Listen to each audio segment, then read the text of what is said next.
offers on a 2024 Ford Explorer SUV. See your local Ford dealer or visit buyfordnow.com today. The most watched station in the CSRA, News Channel 6. After a chilly start, we're set for a terrific Saturday. I'll have all the details for your weekend forecast all coming up. Live from Television Park, this is Good Morning Augusta on WJBF News Channel 6. Good morning, sunshine. Thanks for joining us. It's great to be with you. I'm Sean Cabbage-Stock. Channel 6. And Mason, congratulations. Time for a check of our forecast with meteorologist Sherry Sheely. Good morning, my friend. Good morning, and it is a beautiful morning and the start of what's going to be a terrific weekend. Let's start off by looking at our Terry Limerick Hyundai Skyview Cam at Augusta Regional. Look at all those blue skies, not a cloud out there, making way for lots of sunshine for us to enjoy today.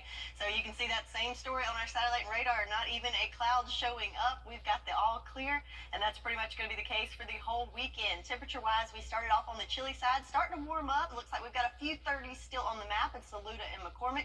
They're warming up to 47 degrees under that sunshine here in Augusta. The winds right now, not too shabby, coming from the north-northwest.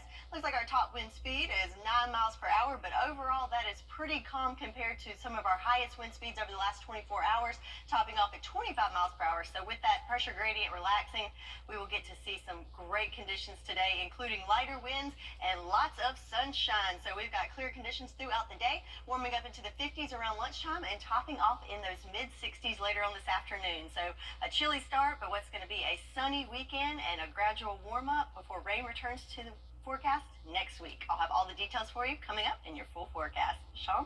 All right, sounds good. Thank you. A new warning about a new scam exploiting people with incarcerated loved ones. Scammers possessing detailed private information, making the deception highly convincing. Here's Diane Lee. It's hard to talk about a loved one being in prison.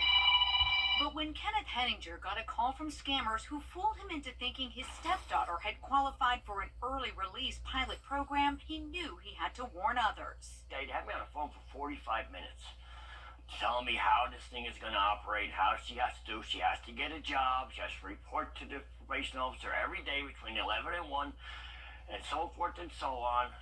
And then at the very end, they said, well, we just need a $1,200 deposit for the ankle bracelets. In 2021, 7 News reported on his stepdaughter who had been sentenced to 8 years for a fatal hit and run. And after 3 years, Henninger and his granddaughter thought she was coming home. She was here when the phone call was going on, and I said, I got to take care of this phone call because Mommy could be coming home soon.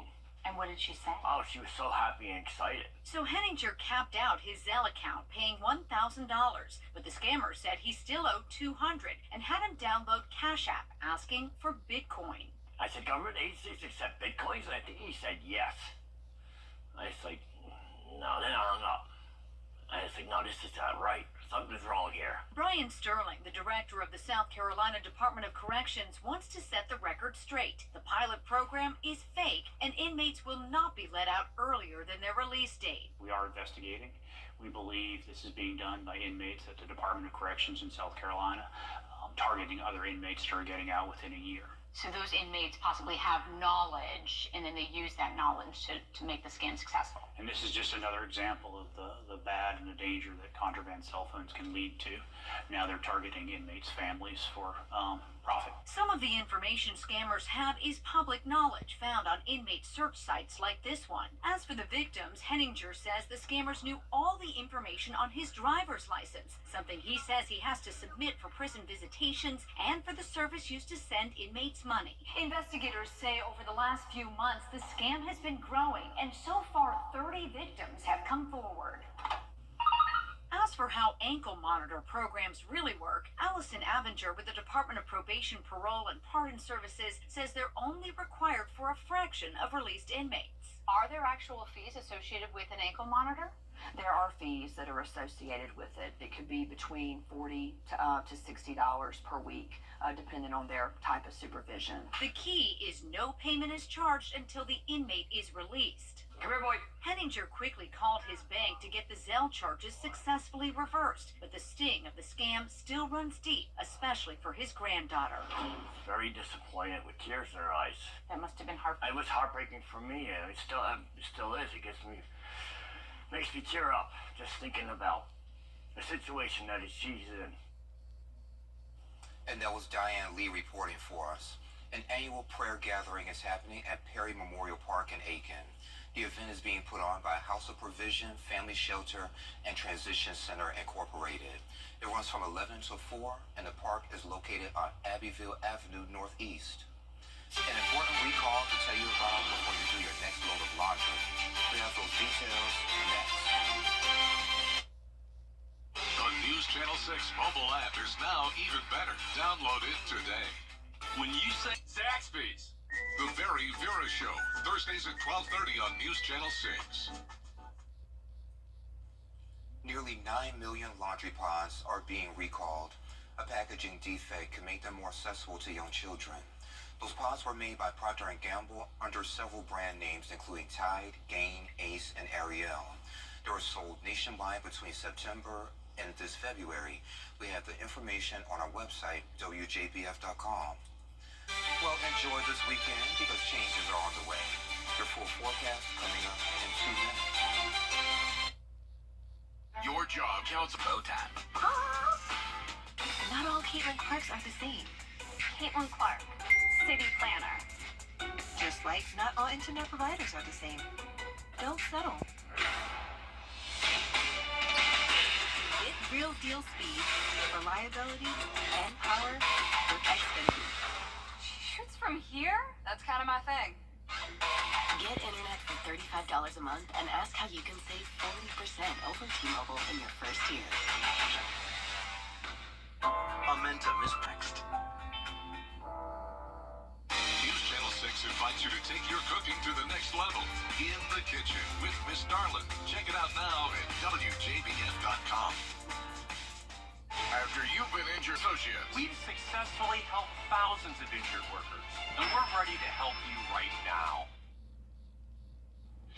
Now, your most accurate forecast with WJBF Live 5 for 6.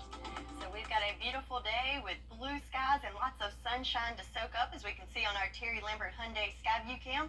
Not a cloud in sight here in downtown Augusta. We're warming up nicely though. It started off in the 30s. We're already up into those upper 40s, 47 here in Augusta under that sunshine. Winds nice and light, coming from the north at 3 miles per hour. So not too shabby, but might need a light jacket. And we're in good company with those around us in the southeast. So 45 in Atlanta, 41 in Charlotte, a little bit warmer on the coast at 51 in Charleston, and in the Sunshine State in Miami at 69 degrees. So looking at the satellite and radar, that's why we've got the all clear, as there's no clouds in sight.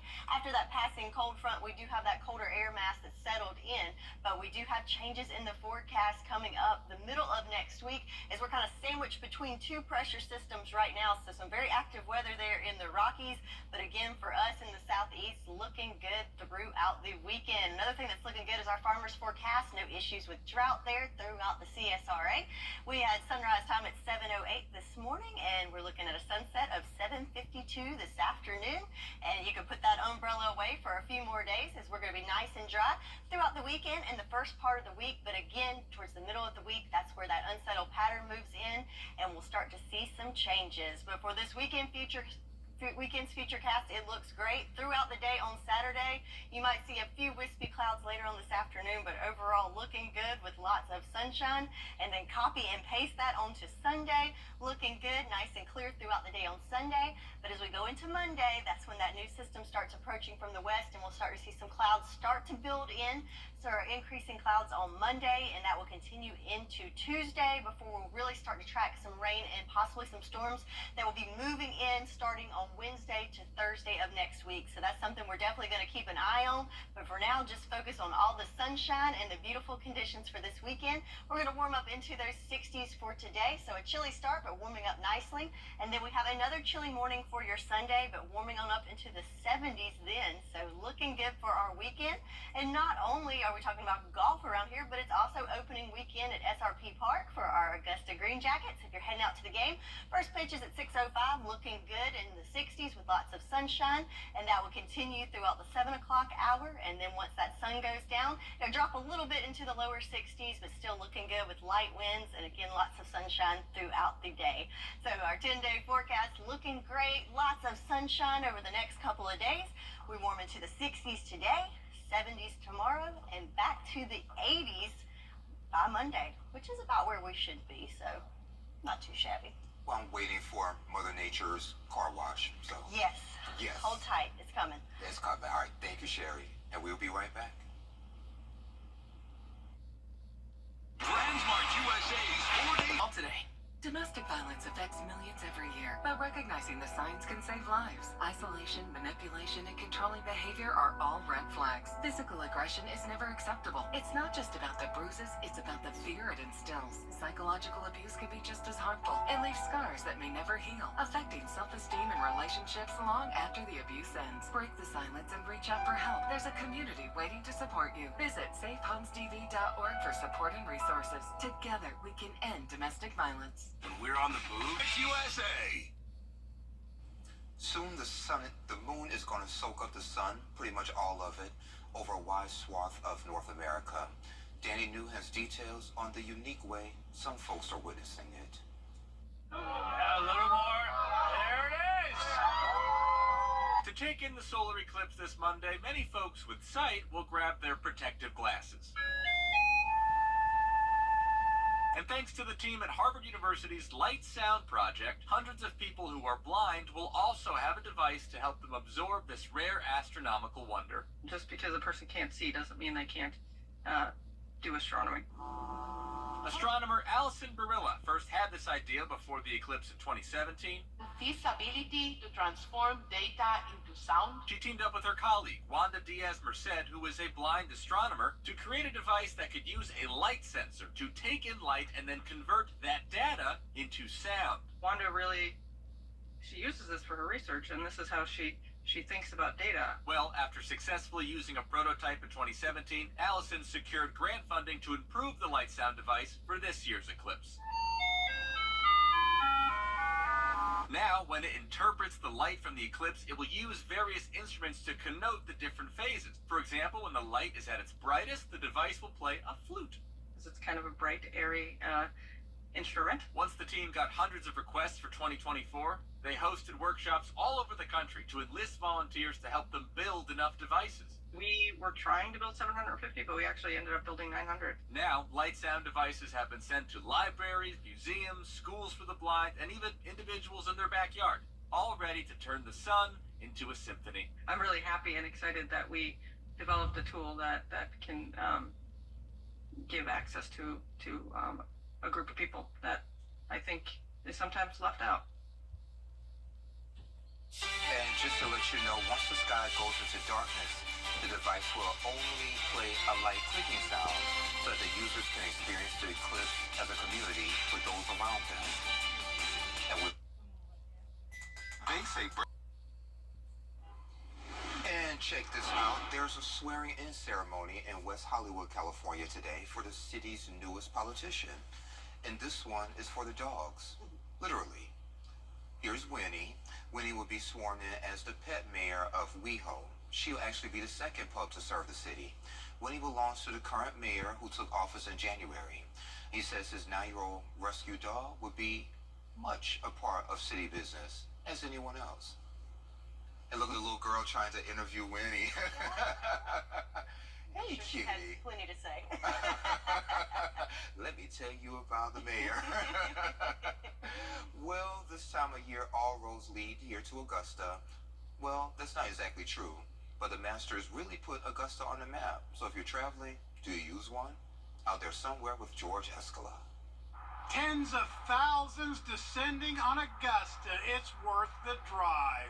People come here just for this once a year, and I think it's pretty spectacular. Back in the day, these were pretty spectacular, the paper road map, but technology seems...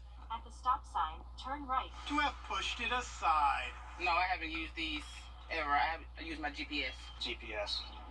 I can't read a paper map. Could you find Augusta on that map? Let's see. Could I find Augusta?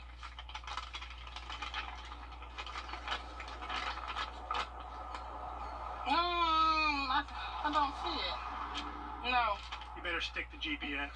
Yeah, I think I'm gonna stick to GPS. But not today, because April 5th is National Read a Roadmap Day. Yes, unfold one. And it was AAA where people would go to get maps. And you might be surprised, road maps have not gone the way of the dodo. Oh no, they're not completely gone. There's still kind of a large demand for them. Now, mostly amongst older people, but there's a lot of valid reasons why you might want a map. So you're traveling through a very rural area where there's not good cell phone connectivity. The road map, oh so retro. I love paper road map. Fantastic road map. Were you good at spreading the map over the hood of the car? Oh yes. Got my trusty road map right here. Isn't it convenient? Go ahead, ask me, George, how do I get to the Masters? Practice, practice, practice. Out there somewhere in North Augusta, George Escala, WJBF, News Channel 6. Here it is. Ah, there it is. Okay. And Sherry, I haven't used a map in a while. I usually use the GPS just like the woman we saw. But what really gets me is when I go to a rural area and it says make a right, but it's a dirt road. Yes, or it's like you've reached your destination and there's nothing around. So it's always good to have a backup. Absolutely. And you need to know how to find things on a map, right? I'm sure Augusta was on that map. Yeah, I'm sure. It was probably a map of Augusta. Maybe it was zoomed in. We'll give her that. How's the forecast looking? It's looking great. So anyone that's in Augusta today has nothing to complain about weather-wise, as it is going to be sunny. The winds are going to be light, blue skies, and we're going to be in the 60s today, 70s tomorrow, and 80 by Monday. I love it, and thank you for joining the cool kids on your favorite weekend morning news. We're back tomorrow. Have a great day, and I love you, Mama.